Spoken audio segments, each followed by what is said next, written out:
देश में कोरोना के मामले एक बार फिर से रिकॉर्ड बनाने लगे हैं। पिछले 24 घंटे में करीब 2,47,000 नए मामले दर्ज किए गए, जो मई 2021 के बाद सबसे ज्यादा है। मामलों में तेजी आते ही देश में एक बार फिर से नाइट कर्फ्यू और लॉकडाउन का दौर लौट आया है।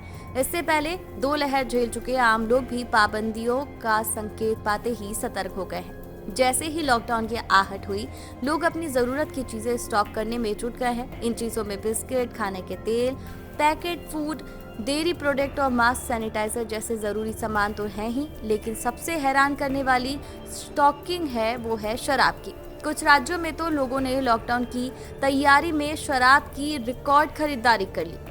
इस राज्य में बना शराब की बिक्री का रिकॉर्ड। बीते दिनों तमिलनाडु ने नाइट कर्फ्यू और रविवार को लॉकडाउन का ऐलान किया। इस ऐलान के बाद लोग शनिवार को जरूरी सामान जुटाने में लग गए। इस तैयारी में एक दिन में 210 करोड़ रुपए की शराब की बिक्री का रिकॉर्ड बन गया। इस रिकॉर्ड बिक्री में सिर्फ 3 जिलों कांचीपुरम, चेंगलपुत्तू और तिरुवल्लुर ने 25% का योगदान किया। मतलब सिर्फ 3 जिले के लोगों ने एक दिन में 52 करोड़ रुपए से ज्यादा की शराब की खरीदारी कर ली। 20% बढ़ी बिस्किट की बिक्री। बिस्किट बनाने वाली सबसे बड़ी कंपनी पार्ले प्रोडक्ट्स की माने तो लॉकडाउन के संकेत से बिस्किट की बिक्री में भी उछाल आया है। 27 दिसंबर से 2 जनवरी के बीच पार्ले के बिस्किट की बिक्री 15% बढ़ी है। इसके बाद 2 जनवरी से 8 जनवरी के सप्ताह में ये और बढ़कर 20% तक पहुंच गई। कंपनी के senior category head Mayank Shah ने कहा कि क्रिसमस के बाद बिक्री में लगातार तेजी आई है। पहले लोग घर में सामान स्टोर करने के लिए खरीदारी कर रहे थे, अब ई कॉमर्स कंपनियां रिपब्लिक डे सेल के लिए सामान स्टोर कर रही हैं। खाने के तेल की डिमांड में इतनी तेजी।